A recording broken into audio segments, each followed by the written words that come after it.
The Mess We're In. Exterior, Dacre, Georgia, early morning. Lily Shaw is a 30-something red-headed, green-eyed woman who runs her family hunting camp and allows her best friend to work her family still. Outside the large white farmhouse where she lives is a sign for Twisted Pines hunting cabins. Lily is highly intelligent, well-versed in town history and moonshining, and has no problem letting people know it. But she is haunted.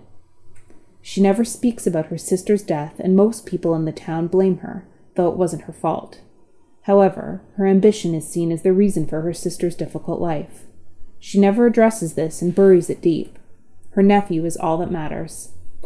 Finn Reynolds is her 8-year-old brown-haired nephew with social anxiety issues caused by a brain injury and a tendency to use the wrong word.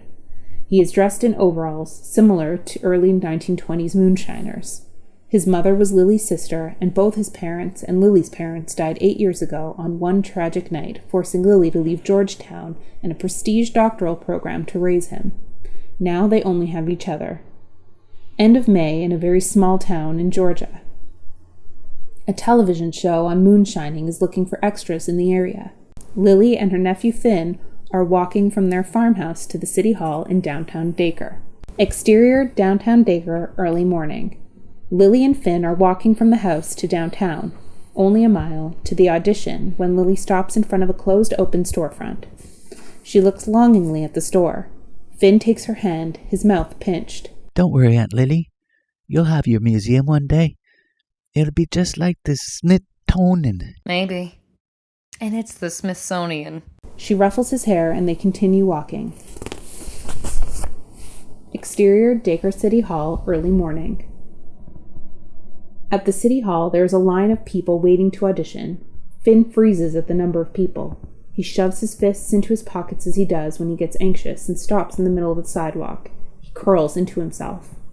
Lily studied the line of parents all readying their child and feels out of place but straightens. She isn't going to show it. Don't worry. They're just mad they didn't think of it. But what if it's like... It won't be like the Christmas pageant. You're going to do fine. Lily speaks, trying to convince not Finn but herself. At the Christmas pageant 3 years ago, Finn panicked, knocked over a candelabra, and caught the old theater on fire. He wasn't allowed in any other production since. I just want to be like other kids. You know, ornamentary. Ornamentary?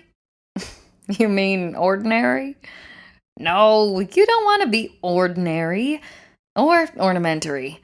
You want to be Finn Reynolds. Awesome kid.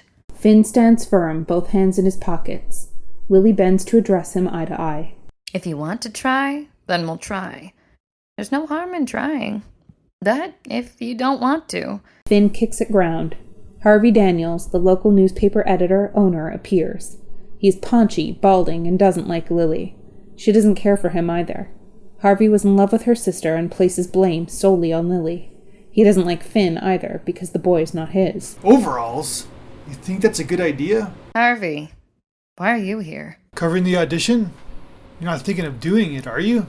Don't you have some expose on cattle escapes to cover or something? You know that Pulitzer Prize-winning material you get in Docker? Always a pleasure to see you, Lily. Harvey nods and walks away. Lily rolls her eyes, watching him disappear into the crowd. The sight of him made her skin crawl. Exterior, side of City Hall building, early morning. They walk to the side of the City Hall to prepare. Lily bends down to straighten Finn's costume. Do you think overalls were a bad choice? You should always dress for the job you want. Can we practice just once more? Lily hesitates because she believes the script is horrible and historically inaccurate, which is quite bothersome to her, but then agrees. She takes the sheets from Finn, rolling her eyes at the lines. Ain't nobody gonna get our shine, Jeb. You hear me? Ain't nobody gonna get our shine, or it's your head. Yous 'member what on happened to them last ones? Aw, come on, Pa. Yous knows we got's the fastest runner in the county. Ain't nobody gonna catch us. Seriously, this is awful. Finn glared at her. She returns to the script. Even damn fast runners gonna get caught some point, Jeb.